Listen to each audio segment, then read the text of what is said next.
뉴라이트 역사관 등으로 논란을 빚은 박성진 중소벤처기업부 장관 후보자에 대해 국회가 부적격 의견을 담은 인사청문 보고서를 채택했습니다. 네, 국회 취재기자 연결합니다. 전준영 기자.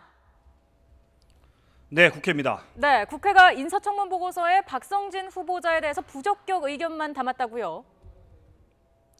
네, 국회 산업통상자원 중소벤처기업위원회는 오늘 오후 3시에 전체 회의를 열어서 박성진 후보자에 대한 인사청문 보고서를 채택했습니다. 보고서에는 박 후보자가 중소벤처기업부 장관으로 부적격이라는 의견이 담겼습니다.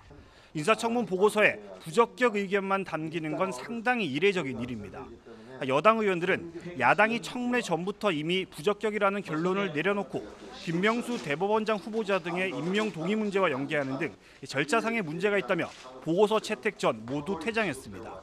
다만 박 후보자에 대한 부적격 보고서가 사실상 여당의 묵인 아래 처리됐다고 볼 수 있어 문재인 대통령이 실제로 장관으로 임명할지 관심이 쏠리고 있습니다. 앞서 산자위원장인 장병환 의원은 오늘 오전 여야 간사들이 회동한 결과 여야 모두 부적격 의견으로 보고서를 채택하기로 의견을 모았었다고 밝혔습니다. 다만 청와대 입장을 고려하고 박 후보자 스스로 거취를 결정할 시간을 주기 위해 오늘 오전에 예정됐던 전체 회의를 오후 3시로 미뤘다고 설명했습니다. 여야가 모두 한 목소리로 박 후보자에게 자진 사퇴하라고 사실상 최후 통첩을 가한 셈이지만 박 후보자가 아무런 입장 표명을 하지 않으면서 결국 부적격 의견만 담긴 국회 인사청문 보고서가 채택된 겁니다.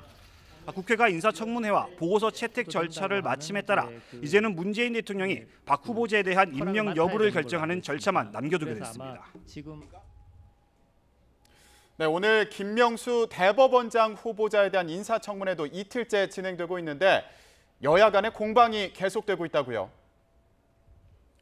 네, 오늘 인사청문회에서도 어제에 이어 김 후보자의 이념적 편향성을 두고 여야 공방이 이어지고 있습니다. 먼저 야당은 김 후보자가 진보 성향 판사 연구단체로 분류되는 우리법연구회와 국제인권법연구회에서 회장을 지냈다는 점을 근거로 이념적으로 편향됐다고 주장하고 있습니다. 반면 여당 의원들은 김 후보자에 대한 이념 공세가 반대를 위한 반대에 불과하다며 사법부 개혁을 이끌 적임자라고 반박했습니다. 직접 들어보시겠습니다. 법관은 판결로 얘기하는 거죠.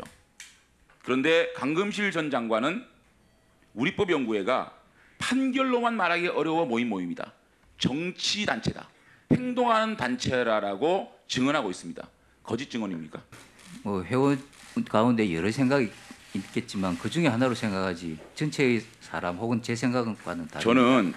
저는 어제 오늘 이제 오전 질의를 마칠 때까지 우리 후보자께서 이념적 편향성이 있다라고 주장하는 근거를 전혀 찾지를 못했습니다.